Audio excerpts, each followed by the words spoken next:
આપણી સંકલ્પ ન્યૂઝ ચેનલને સબસ્ક્રાઇબ અને લાઇક કરો, બેલ આઇકન દબાવો જેથી આવનાર ન્યૂઝ અપડેટ્સની નોટિફિકેશન આપના મોબાઈલ પર સૌથી પહેલા પહોંચે.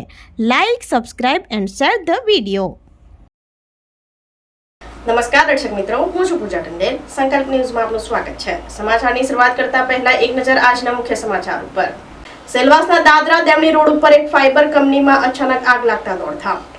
સેલવાસના દાદરા દેમણી રોડ ઉપર આવેલ અક્ષત ફાઇબર કંપનીમાં અચાનક આગ લાગતા દોડધામ મચી જવા પામી હતી. આગની ઘટનાની જાણ કંપનીમાં કામ કરતા કર્મચારીઓને થતા તાત્કાલિક બહાર નીકળી ગયા હતા અને આ અંગે ફાયર વિભાગને જાણ કરતા સેલવાસ અને ખાનવેની ફાયરની ટીમ પહોંચી કલાકની જહેમત બાદ આગ ઉપર કાબુ મેળવ્યો હતો. ઘટનાની જાણ થતા દાદરા પોલીસની ટીમ પણ પહોંચી હતી. કંપનીમાં ધાગાના વેસ્ટેજમાં આગ પકડી લીધી હતી. સદનસીબે આગમાં મોટી જાનહાનિ ટળી હતી. कल सुबह मॉर्निंग में 7:30 बजे अक्षत फाइबर दादरा कंपनी में सुबह आग लगी 7:30 बजे. इसमें मैं ऊपर गया नहाने के लिए. उसी टाइम में मैं धुआं देखा, फिर मैं वहाँ तुरंत निकला. बाटला उठाया, लेकिन बाटला वजन होने के कारण बाटला छोड़ के फिर पाइप द्वारा मैंने पानी के द्वारा माध्यम से बुझाने की कोशिश किया और तुरंत स्टाफ को फ़ोन कर दिया. फायर वही कम से कम तो 20-25 मिनट बाद. नुकसान साहब ये तुम आंकड़ा में नहीं लगा सकता, ये जो साहब लोग ही लगा सकते हैं. विनोद जैन हाँ आते हैं, लेकिन एक्चुअली अभी आउट ऑफ कंट्री में. मैंने जगह तुलसी गहलोत हाँ कल आए थे, आज भी आए हैं, लेकिन वो कुछ मशीन बिगड़ी हुई है तो वापस गई. ये अब जो मोटर का वायर होता है इसमें दबाव के कारण शॉर्ट सर्किट हुआ होगा साहब. ये बताया ना, फाइबर का है तो फाइबर से फाइबर बनता है और पोलिस्टर से पॉपन. अब मशीनें इधर कहीं डैमेज हुआ है सामने. ये देमनी रोड दादरा. વલસાડમાં કડિયા કામ કરતો અને બની બેઠેલો મનોજ સાહુ નામનો પત્રકાર રૂપિયા પડાવતા હોવાની ફરિયાદ. બિલ્ડર હોટલ ગ્રામ પંચાયત પાસે રૂપિયા માંગતો મનોજ સાહુને પોલીસે જેલમાં ધકેલી દેતા ફફડાટ. વલસાડમાં કડિયા કામ કરતો અને બની બેઠેલો મનોજ સાહુ નામનો પત્રકારને કાઢી મૂકવા તેમ છતાંય બિલ્ડર હોટલ ગ્રામ પંચાયત તથા અન્ય વેપાર ધંધા કરનારા વ્યક્તિઓ પાસેથી બળજબરીપૂર્વક રૂપિયાની માંગણી કરતો હોવાની લેખિત ફરિયાદ આવતા વલસાડથી પ્રગટ થતું સાપ્તાહિક અખબાર વાપી ટુ ટાપીના સંચાલક રોનક ડાંગે વલસાડ સિટી પોલીસ મથકમાં લેખિત અરજી આપતા જેલમાં ધકેલી આપ્યો હતો.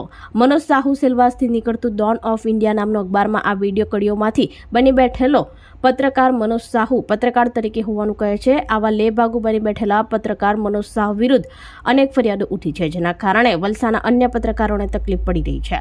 જોકે મનોજ સાહુ પાસે માફીનામું લખાવતા મામલો થાળે પડ્યો હતો.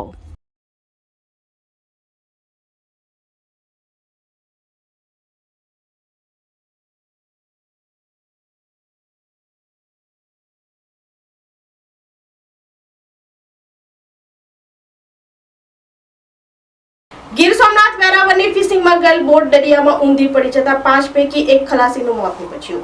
માછલી પકડી જાળ ખેંચતા બોટ એક સાઈડે નમીને ઊંધી પડી જતા ઘટના બની હોવાનું જાણવા મળ્યું.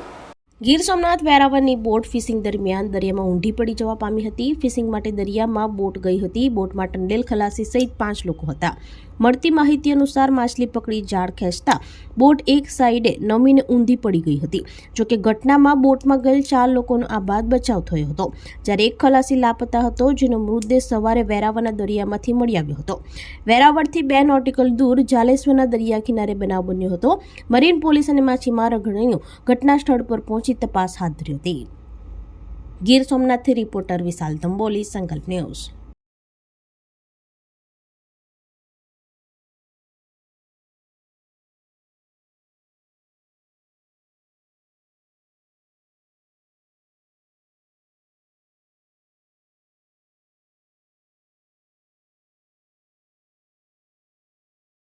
વલસાડ ડાંગ સાંસદે જિલ્લાના એકમોના કર્મચારીઓને ઈએસઆઈસી હોસ્પિટલના વધુ સુવિધા ઉપલબ્ધ કરવા રજૂઆત કરી. ઈએસઆઈસી હોસ્પિટલની ક્ષમતા વધારવા શ્રમ રોજગાર મંત્રીને સંબોધી લોકસભા સ્પીકર દિલીપ સાખ્યા સમક્ષ રજૂઆત. લોકસભાના દંડક તેમજ વલસાડ ડાંગ સાંસદ ધવલ પટેલ દ્વારા લોકસભાના પટલ ઉપર વલસાડ જિલ્લામાં આવેલ વિવિધ વિસ્તારો ઉમરગામ, સરીગામ, વાપી, પારડી, ગુંડલાવ જેવા મુખ્ય ઔદ્યોગિક વિસ્તારોમાં આવેલ વિવિધ એકમોમાં કામ કરતા કર્મચારીઓને ESIC હોસ્પિટલના માધ્યમથી આરોગ્યની ઉત્તમ સેવા મળી રહે એ માટે વધુ સુવિધા ઉપલબ્ધ કરવામાં આવે.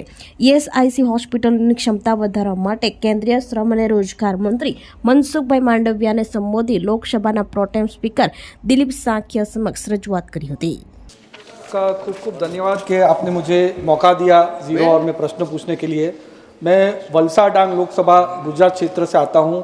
पूरा आदिवासी बहुल क्षेत्र है, लेकिन साथ में वलसाड डिस्ट्रिक्ट के अंदर वलसाड से लेके उमरगाम सभी पूरा इंडस्ट्रियल पार्क है. खास करके गुंडलाव, पारडी, वापी, सरीगाम, उमरगाम ऐसी प्रमुख GIDC है जो हमारे विस्तार के लिए, गुजरात के लिए और भारत के विकास में अहम योगदान दे रहा है. और इसमें हमारे आदिवासी बहुल क्षेत्र के वर्कर्स है, महाराष्ट्र के वर्कर्स है, पूरे भारत देश से आए वर्कर्स वहाँ पे काम कर रहे हैं. और अभी ये विस्तार के अंदर सिर्फ एक ही ESIC का हॉस्पिटल है वापी में, बाकी डिस्पेंसरी है.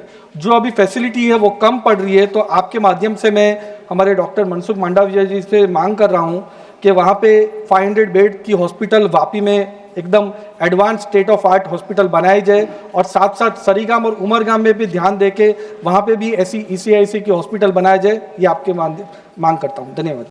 ગીર સોમનાથ ઉનામાં લાઇબ્રેરી ચોકમાં દુકાનનું રિનોવેશન કામ કરતી વેળા દિવાલ ધસી પડતા 2 શ્રમિકોના મોત નીપજ્યા. ગીર સોમનાથ ઉના શહેરમાં લાઇબ્રેરી ચોકમાં દુકાનનું રિનોવેશન કામ કરતી વખતે દિવાલ ધરાશયી થતા 2 શ્રમિકોના મોત નીપજ્યા હતા. બંને શ્રમિકો મોડી સાંજ સુધી કામ કરી રહ્યા હતા. અચાનક દિવાલ ધડાકા સાથે ધસી પડતા બંને યુવાનોના મોત નીપજ્યા હતા. આશરે 10 ફૂટ ઊંચી દિવાલ ધરાશયી થઈ હતી. ઇરફાન હાજી મંસૂરી અને મુસ્તાકભાઈ અબ્દુલ કરીમ નરપાલી બંને રહેવાસી મૂળ જાફરાબાદ અને બંને હાલ ઉના શહેરમાં વસવાટ કરી મજૂરી કામ કરતા હતા. સ્થાનિક લોકોએ બંને શ્રમિકોને બહાર કાઢી સરકારી હોસ્પિટલે ખસેડ્યા હતા, જ્યાં ડોક્ટરે બંનેને મૃત જાહેર કર્યા હતા. ઘટનાને લઈ મુસ્લિમ સમાજના આગેવાનો સરકારી હોસ્પિટલ ખાતે દોડી આવ્યા હતા. ગીર સોમનાથથી રિપોર્ટર વિશાલ તંબોલી, સંકલ્પ ન્યૂઝ.